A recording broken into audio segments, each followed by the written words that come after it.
it's making people much more customer centric and less about their business, which is like so important for everything. It's like, what problems are you really solving? What does your customer really need? And it's really not all about you as a business owner as much as you have, your own skills and abilities and the things that you're really good at.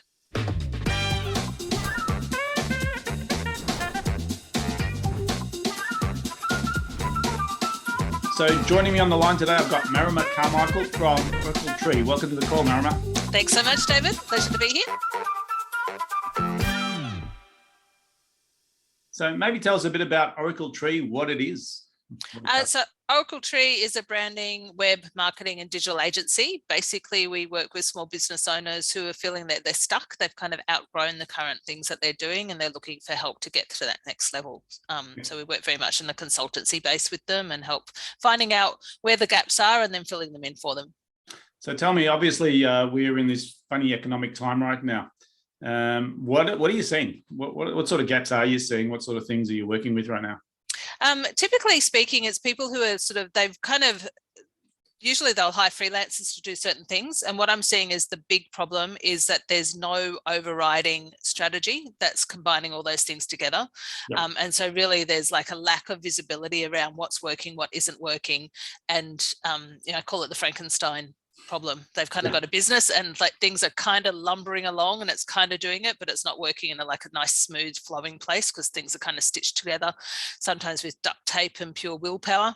And oftentimes with the business owner who isn't really equipped to know how all the moving parts move together, trying to manage this whole thing with a whole bunch of freelancers and outsourcers and stuff who all point fingers at each other and say it was their fault and their fault and their fault, and the business owners will just fix it for me.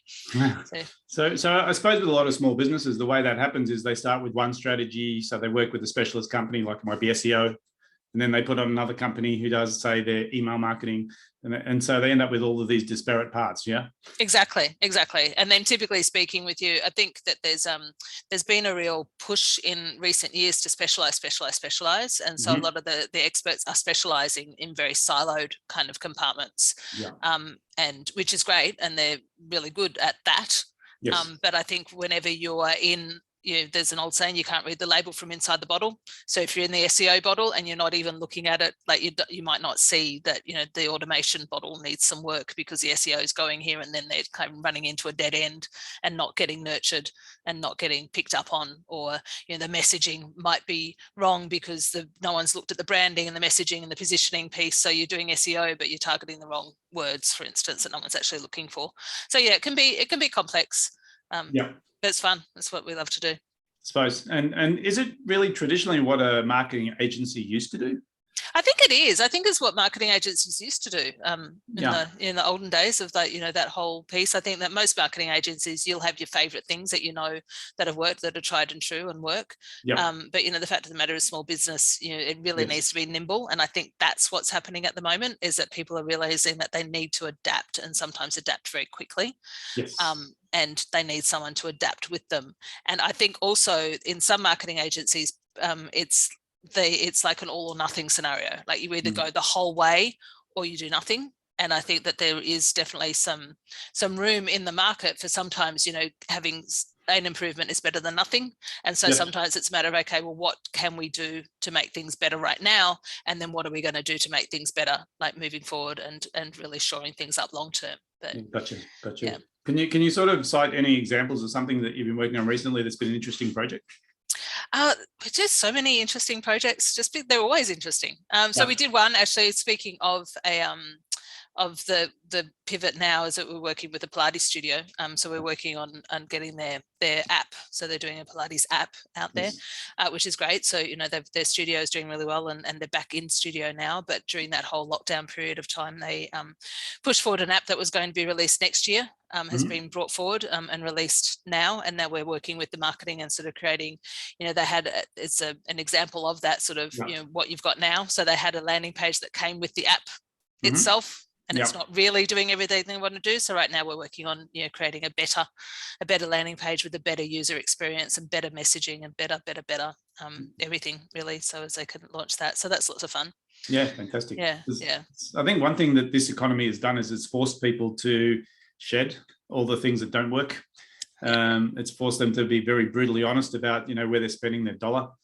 And it's really probably a healthy cleansing for a lot of businesses to get rid of the fat. Yeah, absolutely. And just really one thing that if I'm going to pick one thing overriding is it's making people much more customer centric and less about their business, which is like so important for everything. It's like, what problems are you really solving? What does your customer really need? And it's really not all about you as a business owner as much as you have, your own skills and abilities and the things that you're really good at. Yeah. But sometimes it could just be a matter of, okay, well, what does the customer say about that? So, just so much as like using their own words for stuff of like, and that's one thing I find a lot of experts, they'll do instant translations in their head. And so, someone will come to them and they'll say, I'm not getting enough clients come through. And it's like, oh, well, you need a lead generation, like, a SEO, and you automatically go through and think about the solution and diagnose it straight away. And then and so your website's like SEO, blah, blah, blah, blah, blah, blah, blah, blah, blah. Yeah. Customers don't care about that. Like clients want customers, or they want business to go smoothly, or they want things handled and managed and not to have to worry about how it all works together. Yeah, absolutely. So let me ask you, what sort of advice would you be giving to people in business right now? What are the things they should be looking for? Really think about user experience. I think that there is a little bit of a return to the olden days. People are wanting that more connection and community in whatever way that looks. Take advantage of freedom whenever freedom is for you, in the way it might look with your business and your government and your everything else, and how you're going to open up and really take advantage of the general public, being that there is a certain amount of like running the gates party, there is a certain vibe out there. And take advantage of that, but know that it's not going to last forever. It's going to go back, it'll be business as whatever normal is again fairly soon, until the next thing happens. So just really pay attention to your customers, listen to them, talk to them, like really talk to them and find out what they're wanting, and how you can best serve them with your skills and abilities in the best way. And adapt. Try things. Yeah, you touched on an interesting word there, community. And I think if one thing that has happened in Australia, probably the rest of the world, is this sort of lockdown, this isolation stuff has made people realize the importance of socializing. And I think a lot of clients in a lot of businesses are really now interested in meeting the other clients as well. Exactly. And the social media platforms enabled that, because people can now talk to each other rather than just talking to me directly as a supplier. And they're actually craving that. They're saying, we want to know what the other guys are doing. Exactly. Yeah. And you can share that resource and that knowledge, and even if you're not in the same industry, you've still got insights that you can have that can be adapted. And that's a way that I think small businesses have got a huge benefit in the fact that they are nimble and they can adapt and they can try different stuff without it necessarily being, they don't have as big a ship, so they can move faster and try things. And one great way of doing that is talking to other business owners and seeing what they're doing, even if it's not in a similar industry. And it's like, okay, well, how can I adapt that to what I'm doing and sort of learn from it? And well, to me, I prefer that. I call that cross-polarization, and I think you can learn more from a like a complementary business rather than people in the same business. Absolutely. Yeah. And one of my mottos is collaboration over competition. So, how can you, and I think that's something that, we can learn too, is that, if you might be a restaurant or whatever, but how can you get all the other restaurants to all pull together and create a community of restaurants in your area, and have your area be the go-to place that everyone goes. Because you're having things, because you're collaborating, you might create a little festival, an event or something where all the business owners around sort of create something and create that real sense of community and connection. And then you become a destination in the area. It's almost like the opposite of divide and conquer, isn't it? It's like it's like collaborate and grow. Together we're stronger. Absolutely. That's fantastic. Let me ask you a bigger question. You've been in business for a while. What would you consider the most valuable business advice you've ever received? Oh, so much. I think let go, hire people around you who are smarter than you at the thing that they do. Yeah. And let go. I think that's probably the biggest thing, because while and this is, I think, when I speak for myself as a business owner, and I was actually just talking on a coaching call with someone today of like that concept of letting go of the vine and letting other people, really getting into that business owner seat rather than the do everything seat. And that can be like quite a challenging thing. And it's still often a work in progress. And every now and then you kind of get pulled back in. But I think that concept of just hiring people who are smarter than you at what they do, Yes. and not being too attached to being the one who does everything. Yes. I think that's probably the biggest piece of overriding business advice that I've ever had. Yeah, brilliant, brilliant. I know one of my favorite books was a book called What Got You Here Won't Get You There. I haven't read that one, but I can tell from the title that I'd like it. Yeah, you'd love it. And yeah, I just can't remember the name of the author. It was, it'll come back to me in a minute. But the whole idea was simple. It's just, most people go into business for all the right reasons, right? But the main flaw is they're usually an expert in their field. So they do all the work. And they become self-employed. It's not actually a business owner. It's just being employed by yourself. So trying to replace yourself when you've told everyone you're the best is quite difficult. So you end up painting yourself into a corner, right?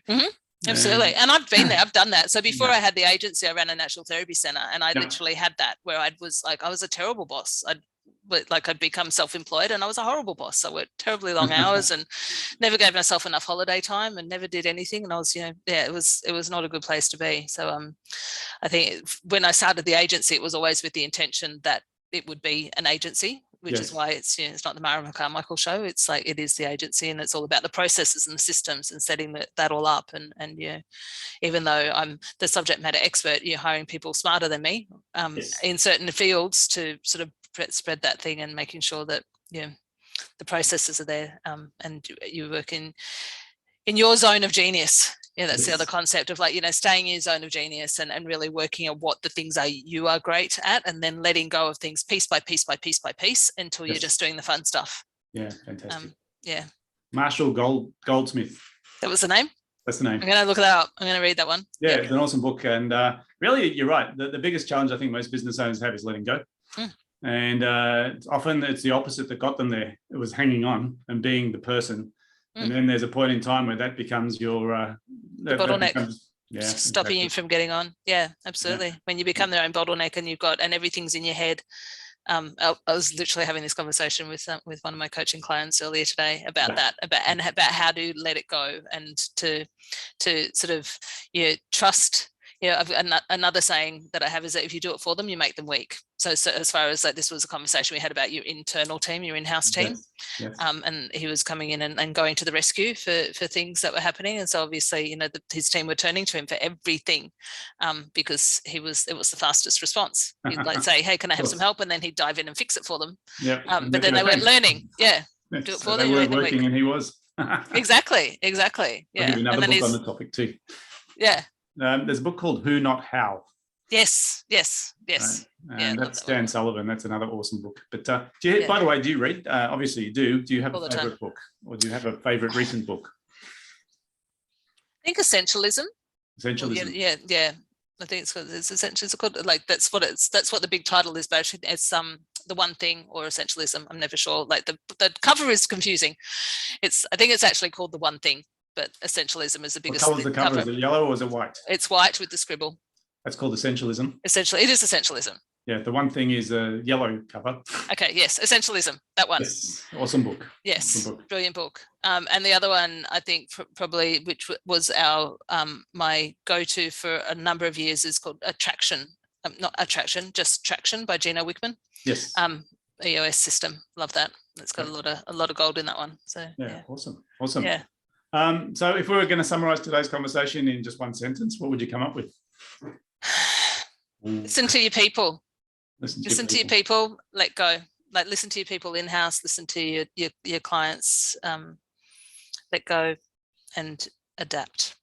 Fantastic. And you'll be fine. Get help. Get help where you need it. Awesome. Marama, thanks so much for your time today. My absolute pleasure. Pleasure to be here. Yeah, it's really enjoyable just to get your insights into who you are, what you do. So thank you. No worries. Talk to you soon. Thanks, David. Bye.